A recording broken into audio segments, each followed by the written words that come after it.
Welcome back to the deep dive.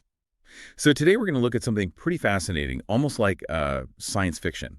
This idea that a teenager, maybe still in high school, could be earning a full-time salary, maybe even paying for college, or get this, actually becoming a millionaire Yeah. just by, well, playing, or rather building games on a virtual platform. Yeah, it sounds completely made up, doesn't it? But our sources really lay it out. This is the reality within the Roblox ecosystem. It's more than just a game. It's become this huge sort of decentralized engine for creating wealth. So our mission today for this deep dive is to really unpack how this platform makes that happen. How does it actually work? We'll look at the exact way virtual effort turns into, real money. And we'll hear from young developers already doing it, like Emin Runger. His story is quite something. Okay, before we dive into the mechanics, the how, let's just set the scene. Because, for a lot of listeners, Roblox might just be that colorful app their kids are on. What's the actual size, the scale we're dealing with here? Oh, the scale is. It's honestly staggering. You really can't overstate it. Roblox isn't just one thing. It's this multi-platform world where users can play games, sure, but also create games. They call them experiences or just hang out and chat. Think of it like a whole social network built around making stuff. And the numbers, over 202 million monthly users. 202 million monthly? Yeah, that's bigger than the population of most countries. And every single day, you've got nearly 60 million 58.8 million to be precise, daily active users logged in. They're all interacting, buying, selling stuff inside thousands and thousands of different virtual worlds. Okay, that sheer number of people instantly shifts it, doesn't it? It's not just a game anymore. It's like a global industry just bubbling up. All right, let's unpack how this whole economic side works, because it sounds like the public, maybe especially parents, aren't quite grasping the financial stakes involved. Absolutely. We're definitely seeing like a totally new kind of career path being forged here. You have young people, sometimes literally still in middle school or high school, putting in hours like it's a full-time job. Working away in their bedrooms, really hoping to make this their main source of income. And the reports show some are already earning enough to pay for huge things like college tuition. Others are actually bringing in more money than their parents. And then there's this growing group, a significant number, really, who are on track to become actual millionaires before they even hit their 20s. And these aren't just anonymous figures, right? Within Roblox, they're basically celebrities. Like if you mention usernames, Loris or Bad CC, someone my age might just draw a blank. But inside that Roblox world, huge names. They were some of the early ones, teenagers who made fortunes developing popular games. And now they're the role models, the ones everyone else is looking up to. Yeah, and what's really interesting is this kind of generational divide in understanding it all. Emin Runger, he's one of the young developers we looked at, he made a really key point. He said the public, and definitely most parents, just don't get how massive Roblox has become, how high the stakes really are. We're talking millions. Millions of pounds, millions of dollars changing hands. It goes from just messing around to running a serious business almost overnight, it seems.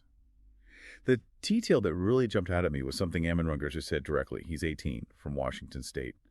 He told reporters, and I quote, "There are literally 15-year-olds helping to run multi-million-dollar game studios from their bedrooms." That points to like real management structures, real organizational challenges. It's not just coding. Exactly. It highlights this weird dual role, doesn't it? They're juggling high school homework and being effectively high-level executives. Which brings us right to the big question, especially if you're interested in the sort of technical side of this economy. How? How exactly do they turn that effort, that virtual success, into actual cold, hard cash? Understanding the scale is one thing, but the plumbing, the mechanism, that's key. Let's talk about what makes Roblox different from, say, just earning points in a game. Right. This is the absolute core of it. It's all built on user creation. The users who become developers, they build these mini games, or as Roblox calls them, experiences. It's a bit like maybe Minecraft in that sense, often inspired by stuff they see, TV shows, movies, real life.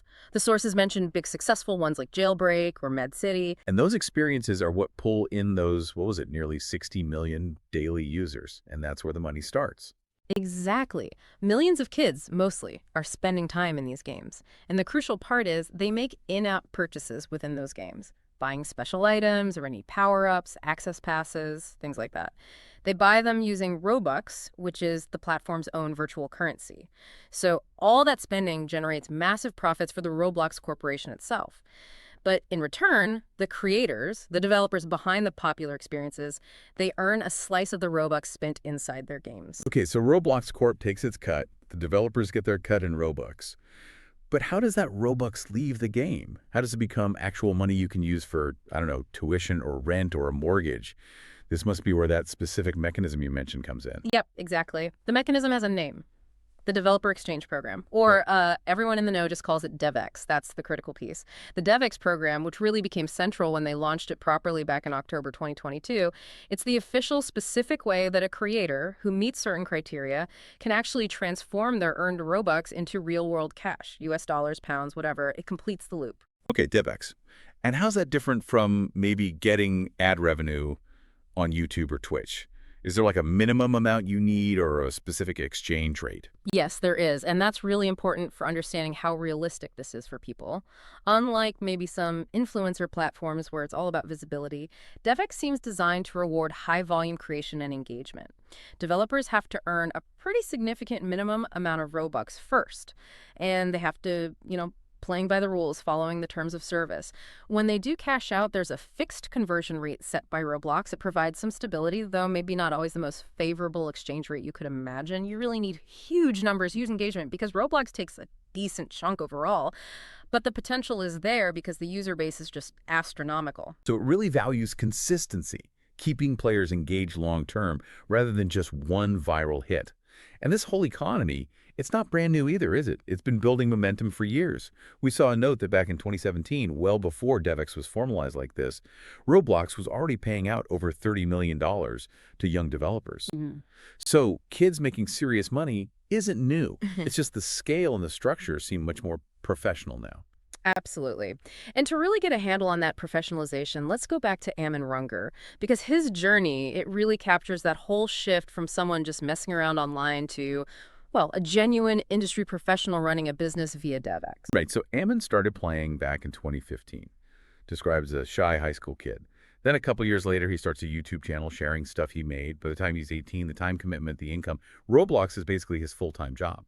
Yeah, and his big break, his sort of rise, came when he got involved with Mad City, one of those super popular experiences we mentioned. What's interesting is he wasn't the main coder, which is a good point for anyone listening. Success isn't just about programming. Ammon became the community director, so he was managing the player base, editing videos for promotion, creating regular video content. It really shows how roles like, marketing, community management, content strategy, they're just as crucial as the technical skills. And what really comes across when you read about him is how professionally he talks. The sources pointed out he speaks with this wisdom beyond his years, casually dropping business terms like client. It really shows that mental shift, doesn't it? For these teens, it's not playing pretend anymore. It's serious professional work. Which does raise that classic issue, though, right? For the older generation, for parents. How do you get them to believe that the hours you're spending glued to a screen in your room are actually work? Yeah, and Ammon absolutely dealt with that. He mentioned his parents were pretty hesitant at first, when he started sinking so much time into it. But he said that skepticism basically vanished the minute he started, quote, making thousands of dollars from Roblox. The money talked. It was the tangible proof they needed that this wasn't just a game.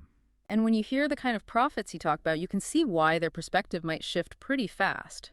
He confirmed to the interviewer quite matter-of-factly that some development teams are generating, wait for it, $1 million a month. His word, it's insane. $1 million. Yeah. A month? Okay, that single fact just completely changes the conversation, doesn't it? It takes it way beyond just gaming and puts it firmly into, well, global digital entrepreneurship, high-stakes stuff. Totally. When you're dealing with those kinds of numbers, you're not just managing a game anymore, you're running an economic engine. So, okay, let's pivot slightly. If you're a young person listening, maybe inspired by this, or maybe you're a parent trying to figure this all out, what's the advice coming from these teens who've actually made it work? What's the practical path look like? Well, Ammon's advice is actually surprisingly down to earth. It really emphasizes sort of old-fashioned values.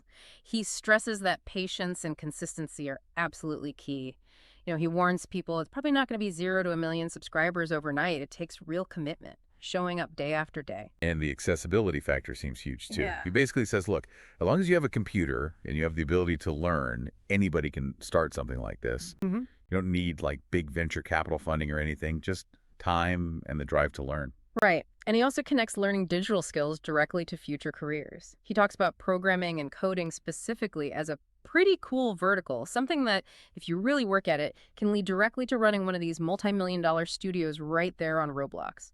It's a pretty powerful argument for learning those tech skills early. So what about Roblox itself? What's their official line on this? They're providing the whole infrastructure, the marketplace. Are they actively cultivating this young workforce? Well, Roblox's public position, based on the sources, really focuses on supporting creativity and self-expression. They like to highlight the sheer number of experiences, over 32 million virtual experiences hosted on the platform. And they push the idea that anyone can start building for free. Their pitch is no upfront costs and no coding experience needed to just get started. But they do add a dose of realism too, right? About how tough the competition actually is. Oh yeah, they do. While they're obviously proud of the developers succeeding through DevX, they are quite careful to manage expectations. They point out that turning a hobby into a real income stream usually takes developers years to hone their skills. So yeah, it's accessible to start, but ultimately it functions like a pretty tough meritocracy. The big rewards only go to those who really excel and stick with it. Now, you can't really talk about an ecosystem this massive, especially one involving kids in user-generated content, without touching on risks or controversies. We should probably address the critical perspectives mentioned in the sources, just for balance. Yeah, that's definitely necessary. I mean, the platform hasn't been without its share of serious controversy over the years, mainly around content moderation at scale. Our sources did note that Roblox has faced criticism, come under fire, for inappropriate things popping up that were made by users. Some really concerning examples were mentioned, like so-called depression rooms or unauthorized sex role plays. It really just highlights how incredibly difficult it must be to police a platform where, nearly 60 million people are potentially creating content every single day. And what did the sources say about how Roblox handled that, or the context around it? Well, the reporting generally clarified that while these incidents were real and definitely serious, they represented apparently a very small fraction of the overall activity on the platform. And the company has reportedly taken steps over time to improve its moderation tools and policies. It's important to stress that for the vast majority of users, the sources seem to agree the experience is safe, it's creative, and for some, clearly very lucrative. But those friction points definitely underscore the ethical tightrope, the technical challenge of running a multi-billion-dollar platform that relies so heavily on the creativity and labor of children and teenagers. Absolutely. It's a constantly evolving, sometimes volatile, digital space. So if we try and pull all this together, the huge scale, the DevX system, the ambition of these young developers, what's the single most important takeaway for you, the listener, trying to get your head around this whole Roblox economy? I think the key thing is realizing that this shift from just being a kid playing online games to potentially being a professional studio head, it's real, it's tangible, and it's being driven by this really robust, profitable, and importantly, quite accessible ecosystem for development. It fundamentally rewards skill, yes, but also consistency and knowing your way around technology. We're seeing actual careers being built, funded entirely by virtual money, converted to real cash. It's definitely high stakes and fast moving. And Ammon Rugger offered that really quite mature warning, didn't he? A reminder that online, generally, things can be built up and taken away so easily, which is why he specifically said, I know not to put my eggs in one basket. Wise words. Yeah, a teenager running a potentially multi-million-dollar operation talking about financial diversification, that really tells you something about the times we're in. And that, I think, leads us perfectly to our final thought for you to mull over after this deep dive. Given how new this whole ecosystem is, how potentially volatile, what does that specific skill set needed to succeed on Roblox? That blend of coding, business sense, persistence, online networking. What does that tell us about the future? About the stability, the necessary traits for any kind of online native career, say 20 or even 40 years from now? And will traditional education even be able to keep up? Definitely something to think about. Thanks for getting in. We'll catch you on the next deep dive.